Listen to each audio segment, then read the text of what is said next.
Side खबरों के लिए सब्सक्राइब करें फ्लेम मीडिया और उसके बाद बेल आइकन को प्रेस करें ताकि सबसे पहले आपको मिले एक्सक्लूसिव खबरें।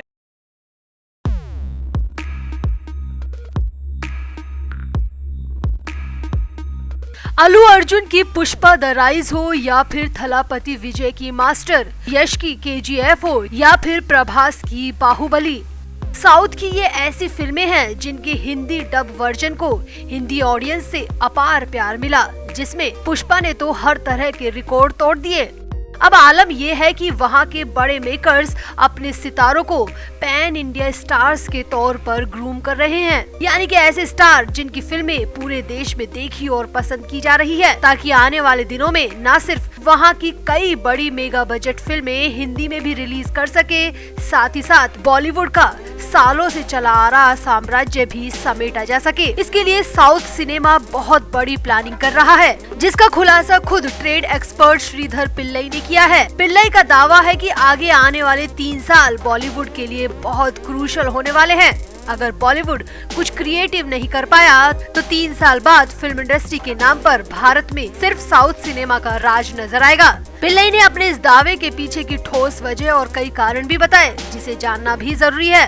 तो क्या दावा है श्रीधर पिल्लई का? कैसे अगले 3 साल बाद बॉलीवुड का खात्मा हो जाएगा और कैसे साउथ सिनेमा राज करता नजर आएगा? आपको बताते हैं सब। आप भी वीडियो को शेयर करें और कमेंट भी करें। तो ट्रेड एक्सपर्ट श्रीधर पिल्लई को मनोरंजन जगत में बड़े नाम के रूप में जाना जाता है। उनके दावे, रिसर्च और उनकी भविष्यवाणियां हमेशा सच साबित होती आई हैं। तो उन्हीं पिल्लई का कहना है कि साउथ में वैसी मास फिल्में बन रही है जिनमें सेंटीमेंट वैल्यू बहुत है। इंडियन सिनेमा में 3 तरह के सेंटीमेंट है, एक मदर सेंटीमेंट, दूसरा सिस्टर सेंटीमेंट और तीसरा फादर सेंटीमेंट।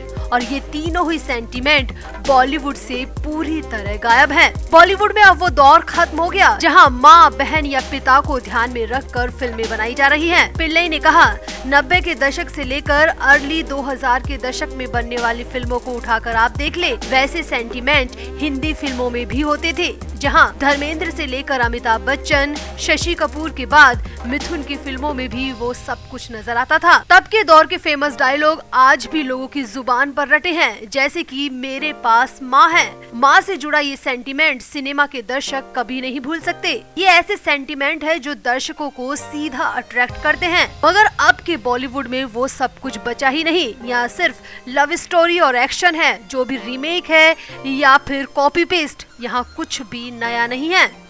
पिल्लई ने आगे कहा, अब हिंदी का सिनेमा बस अप मार्केट मुंबई, दिल्ली की मल्टीप्लेक्स ऑडियंस को ध्यान में रखकर फिल्में बना रहा है। बी और सी मार्केट में रहने वाले लोगों के लिए सेंटीमेंट फिल्टर होकर जा ही नहीं रहे। हिंदी बेल्ट में ओटीटी कल्चर भी इतना हावी हो चुका है कि छोटे शहरों का दर्शक बॉलीवुड से पूरी तरह कट चुका है।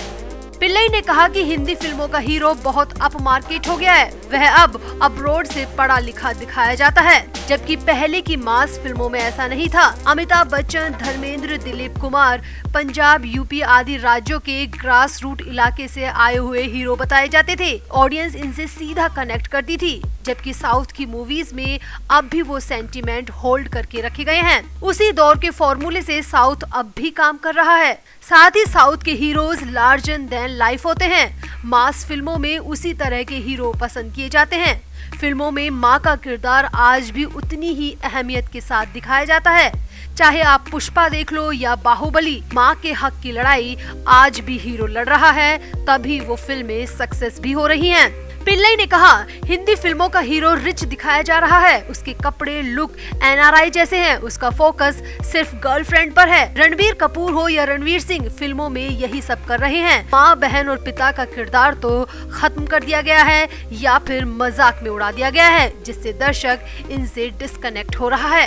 पहले के हीरो से टैक्सी ड्राइवर और ऑटो वाला भी खुद को कनेक्ट महसूस करता था, मगर अब मुझे नहीं लगता कि बॉलीवुड का कोई एक्टर ऐसी फिल्में दे रहा है जिससे छोटे शहरों के दर्शक उन्हें देखे। जबकि साउथ के हीरो को देख लो, वो जीन्स पैंट भी पहनेगा मगर धोती कुर्ते में भी नजर आएगा। बड़े पर्दे पर उन्हें अपनी संस्कृति दिखाने में, अपना परिवार दिखाने में कोई परहेज नहीं है। जबकि हिंदी हीरो खुद को बॉलीवुड की तरह प्रोजेक्ट करने में लगा है। इसी वजह से हिंदी के दर्शक उनसे कट रहे हैं। पिल्लई ने कहा कि हिंदी बेल्ट का 85% दर्शक हिंदी फिल्में देखना बंद कर चुका है और वो सब उन्हीं छोटे शहरों के लोग हैं जिनको ध्यान में रखकर बॉलीवुड फिल्में बना ही नहीं रहा है।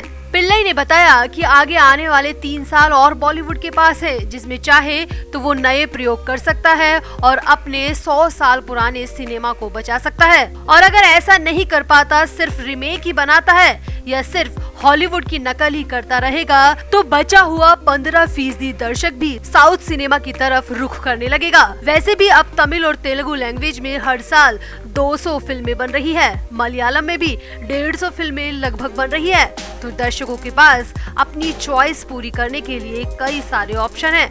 अब दर्शक सिर्फ बॉलीवुड पर डिपेंड नहीं है।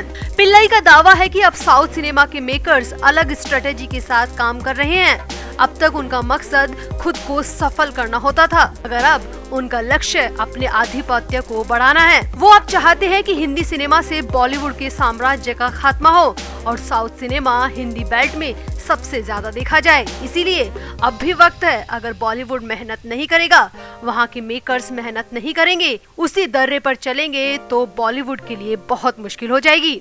तो वाकई में पिल्लई की बातों में दम तो है, और अगर वाकई हिंदी फिल्मों से 85% दर्शक कट चुका है, तो 15% दर्शक भी आगे 2-3 साल में कट जाएगा और बॉलीवुड का अंत धीरे धीरे हो जाएगा। तो क्या वाकई में बॉलीवुड अपने सर्वनाश की तरफ बढ़ रहा है? क्या वाकई पिल्लई की बातों में दम है? आप भी कमेंट जरूर करें और वीडियो को भी शेयर करें। तो धैर्य कारवा दिल्ली बेस्ड मॉडल हैं और मुंबई में काफी लंबा संघर्ष करने के बाद यहां तक पहुंचे हैं और आजकल अपनी फिल्म गहराइयां को लेकर चर्चा में हैं। धैर्य को इन दिनों अलग अलग टीवी रियलिटी शोज और जगह जगह अपनी फिल्म के लिए इंटरव्यू देते देखा जा रहा है। दीपिका पादुकोण, अनन्या पांडे और सिद्धांत चतुर्वेदी की मौजूदगी में अब धैर्य के हिस्से में कितना स्क्रीन स्पेस आया, ये तो फिल्म की रिलीज के बाद ही पता चलेगा। मगर अपने हालिया इंटरव्यू से धैर्य ने जरूर तहलका मचा दिया है। तो एक न्यूज पोर्टल को इंटरव्यू में धैर्य कारवा ने कहा कि मैं एक ट्रेंड एक्टर नहीं हूँ, ना ही मुझे विरासत में बहुत कुछ मिला है। मैं ऐसे फैमिली बैकग्राउंड से आता हूँ जहाँ दिल्ली से मुंबई का सफर तय करना ही मेरे लिए बड़ी बात थी। हाँ, मगर मैंने काम करते हुए बहुत कुछ सीखा है। शुरुआती प्रोजेक्ट्स में जो मैंने समय दिया और एक्सपीरियंस से सीखा, उसी की वजह से मुझे गहराइयाँ जैसी बड़ी फिल्म मिल पाई।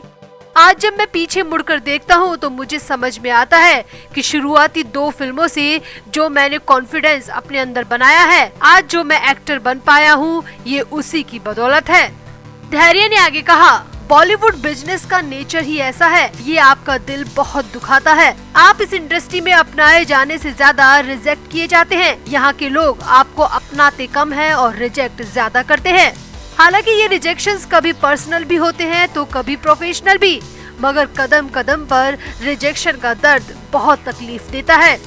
धैर्य ने आगे कहा, कुछ लोग रिजेक्शन के डर से आगे बढ़ नहीं पाते, मगर आपको समझना होगा कि उस हिस्से के लिए आप परफेक्ट नहीं बैठते थे, इसीलिए आपको ये रिजेक्शन मिला। लेकिन देखा जाए तो हम सभी इंसान हैं, हमारे अंदर भी दिल है, फर्क भी पड़ता है और बहुत बुरा भी लगता है। धैर्य का कहना है कि पिछले 1.5 साल में दर्शकों के नजरिए में काफी बदलाव आया है, जिसका नतीजा है कि मेरे जैसा कलाकार करण जौहर की फिल्म का हिस्सा बन पाया। धैर्य ने कहा, सुशांत भाई के जाने के बाद दर्शकों को एक बात समझ में आ गई है कि एक्टर हम जैसे लोग भी हैं। जो परिवारवाद और स्टार किड्स का बोलबाला हमेशा रहा है, वहाँ अब लोग एक्चुअल अभिनय देखना पसंद कर रहे हैं, जो हम जैसे बाहरी कलाकारों के लिए बहुत अच्छा सिग्नल है।